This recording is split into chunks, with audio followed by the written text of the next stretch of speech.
Topics for tonight: China and Ukraine. What's up and what's next?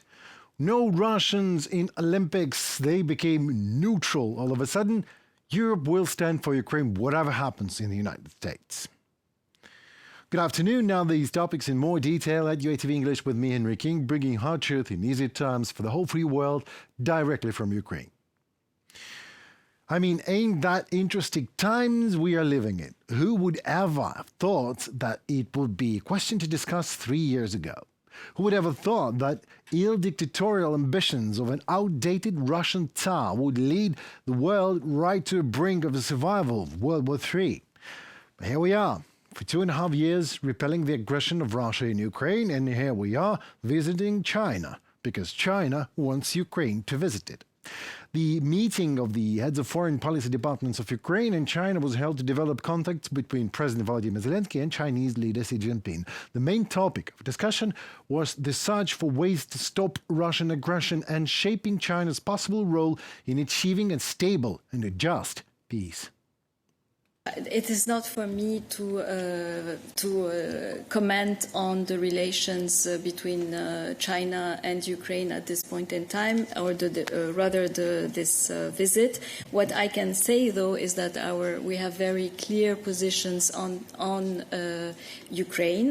We have stated them throughout, and what we have said throughout to our colleagues in China is that as a UN member and UN Security Council member, China should use its influence on Russia to stop the war on Ukraine.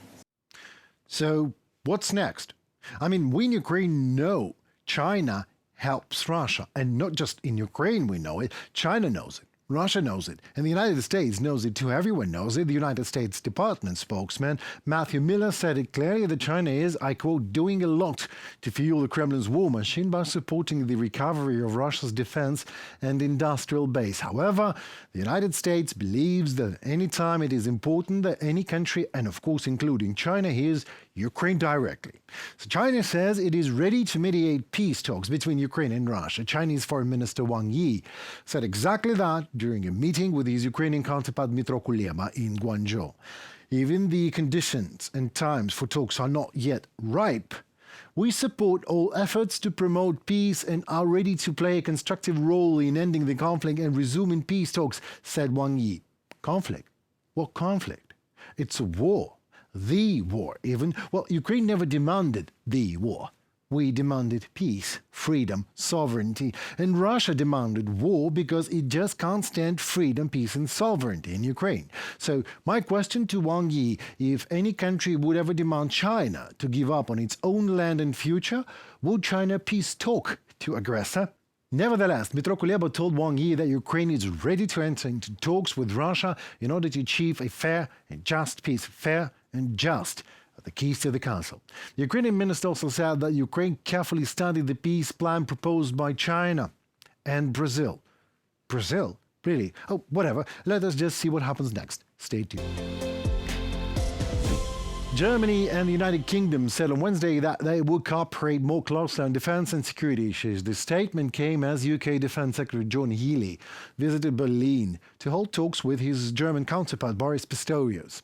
On Wednesday, both ministers inked a joint defense declaration that was hailed as the first of its kind between the NATO allies. So, what's the deal about?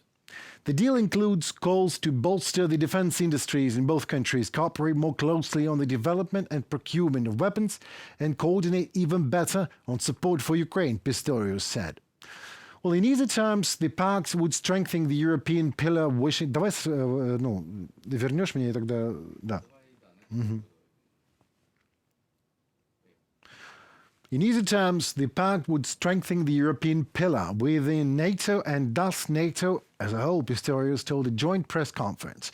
Healey shared a similar view. He said the deeper cooperation in the defense sector would boost both nations' security as well as our national economies. Britain's defense minister said the two nations would also work together to tackle security challenges, such as in the cyber domain, for example. Looks like UK is actually resetting ties with the EU. Healy's Berlin visit is part of his two-day trip that includes stops in France, Poland and Estonia.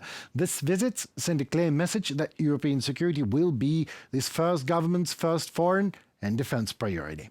Healy said in his statement referring to Britain's new Labour government. He underlined that London is, I quote, determined to reset relations with Europe, end of quote. Good. Just please count Ukrainian, sir. Thank you. Love and marriage as a horse and carriage.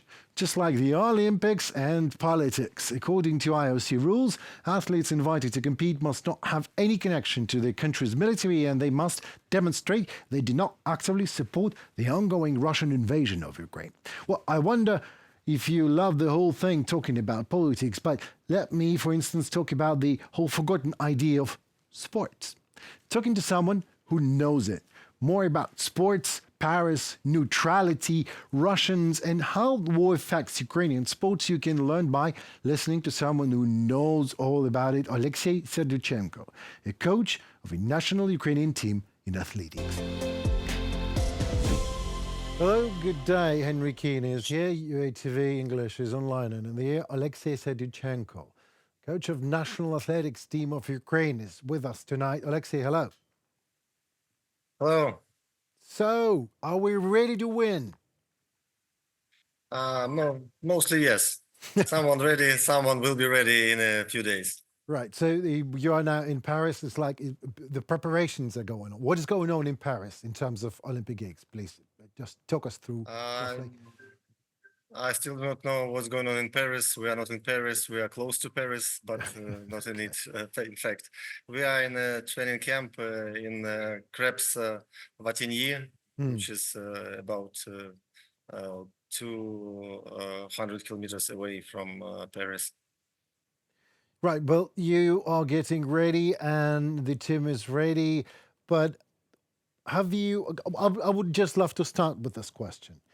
There were a whole lot of talks in internet and with my friends and my colleagues all about the neutrality. What is this neutrality? If you ask me, I don't think that any Russian should be actually participating in Olympic Games. But the decision has been done and Russians will be participating under a neutral flag. So what does it mean, this neutrality? Better question. What if a Russian athlete actually wins? So what happens then? He got himself a neutral medal or something? Might be so, something like that. To tell you the truth, I do not worry about it as every other athlete in or coach in track and field. Fortunately, there will be no Russians in any status in athletics. So we are happy to be in Paris without any Russians or Belarusians who are aggressors against Ukraine. And we are thankful to World Athletics for this very important decision and for solidarity. And it's fantastic to be supported by all of the world of athletics with this decision. But neutral athletes had been in athletics in recent years. Right. They had this status after the doping problems they faced, and since 2016 they had a chance to compete as a neutral athletes. But we met them on the competitions, but as you remember, we had and still continue having since 2014 war conflict in Crimea. So since that time, we are not in good relations with Russian athletes in any status. But we remember this time, and we were not happy to meet them on Olympics or World Championships or European Championships. But yes, they won some neutral medals, as you said. Well, I mean, I just love your courtesy, and I love that you're being so calm. And you say we're not happy to meet them. Well, how can you be happy to meet them if Russia murdered 479 Ukrainian athletes during this horrific war? So, but I mean, in general, should the I know that no international organizations, when I look at how they work, I don't see that they were prepared for anything like that, at least at that scale. So, do you think that the structure of neutrality, the idea of neutrality in sports, should exist or not? We remember times where we had some neutral teams from those athletes from those countries who had no NOC, own National Olympic Right, right. Committee, or faced some problems with the politician situation in the world, like refugees or something like that. And if it's mm, good people, good athletes, and they do not harm to the world with any deeds. So of course, the neutrality can be, from my point of view, in Olympics in this way. Yeah. So I But have not in the way where they are aggressors and they are exactly. soldiers or employers of military forces. Yeah, exactly. When some of They- them, some of your fellow Russian athletes are openly actually supporting Putin and supporting what is going on, and they still are going to take part in Olympic Games. I think this is totally discredits the idea of sports, if you ask me. But I'm not to make a What of- decision. I'm not the one to make a decision. Otherwise, that will be a totally different decision. All right. Well, let us go to more pleasant questions. How big is our team? How big is your team that you're coaching? This time we have not a very big team, but very strong team. We have 25 athletes and one alternative athlete, so 26 in total. One alternative athlete. Help me to understand. What is this? Oh, sorry, it's a technical question when we have a substitute. Right. Substitution for race walk, and he has the status of alternative athletes, and he can substitute main athletes if this one will have some medical Right. problems or any Right. other issues. Okay. So people are asking questions. How did you train, after all, in country going through an existential war, not a crisis? I'm not calling it a crisis or a conflict. This is nothing but hypocrisy. This is an existential war because I know, because I live in Ukraine just as well. So I know everything about it. So how did you go all through the training process to go to Olympics, to get to Olympics, to get the team ready? I believe you have a lot of all sorts of questions and problems going through this.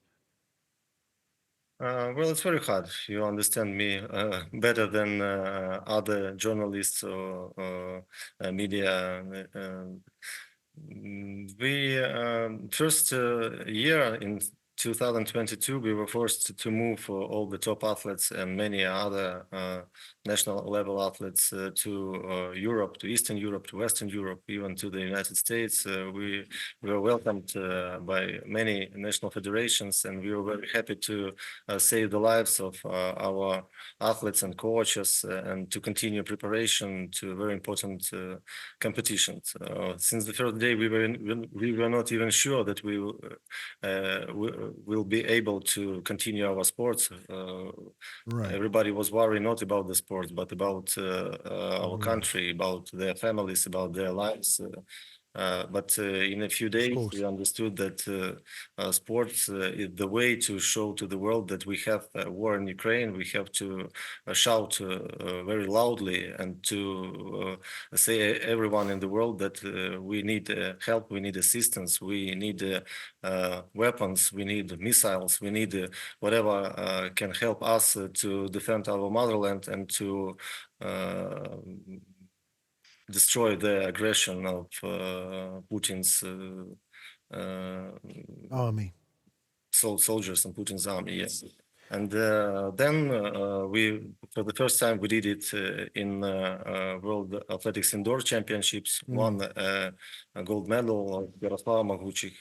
It was on my birthday on the 20th of March, and I was crying indeed. It was When unbelievable. the Ukrainian flag and Ukrainian anthem was playing in the main arena of Belgrade indoor. And then we understood that it works well. We can compete, we can attract attention, and we continue and did our best to represent our country in Eugene in World Athletics Championships, and then in Munich in European Athletics Championships.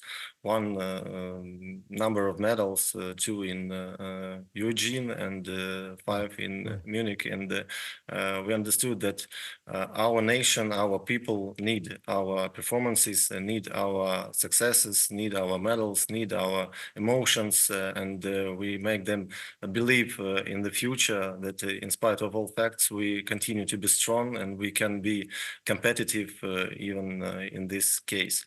So the situation repeated in 2023, the second year of the war. Right. And in this year, when the situation on the battlefield was a little bit more intensive, many athletes began to come back home to Ukraine and to continue preparation in their own country, and it's a very different emotions to prepare in Ukraine, Of course. even in this time, or to prepare in other countries outside Ukraine.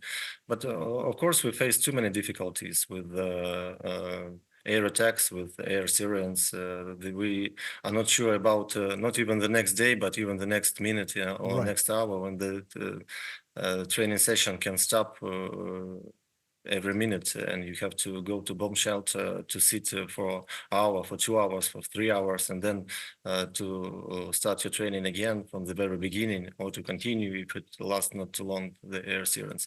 So it's hard planning, but it's also very hard emotionally. It's don't matter where you are, inside Ukraine or outside Ukraine. The biggest problem is the emotions when you see the death, when you see the news, when you see the air attacks. Well, it influences much negatively, of course. And now Oleksii, we are still competing and we are still training in Ukraine mostly. Of course, top stars are away from Right. Ukraine, but main part of our team ran the preparation inside Ukraine, and the last several months was very hard because of blackouts, because of no Wi-Fi or mobile connection, because of very unpredictable uncertainty, and very, very hard planning the day schedule or some days in the future. Well, Oleksii, I met some of your fellow Ukrainian athletes.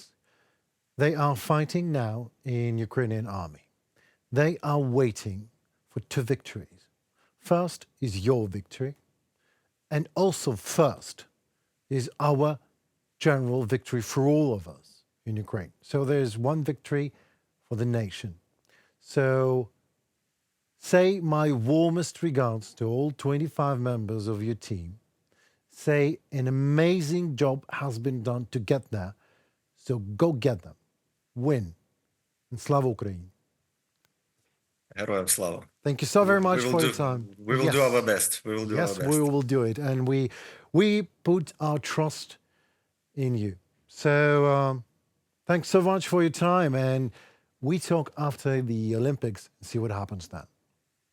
I'll be happy to do it. Thank you very much. Cheers. Bye. It was Oleksii Serdiuchenko with us, a coach of national team in athletics for Ukraine. And we are UATV English. I am Henry Keane and hope to see you soon. Thank you. Well, that was it. Thanks so much for being with us. Please like, share, comment. Your voice matters as it in turn helps Ukrainian voice to be heard worldwide. More to come already next week with my colleagues of UATV English, bringing you hard truth in easy terms, as usual, directly from Ukraine. Stay tuned. Goodbye.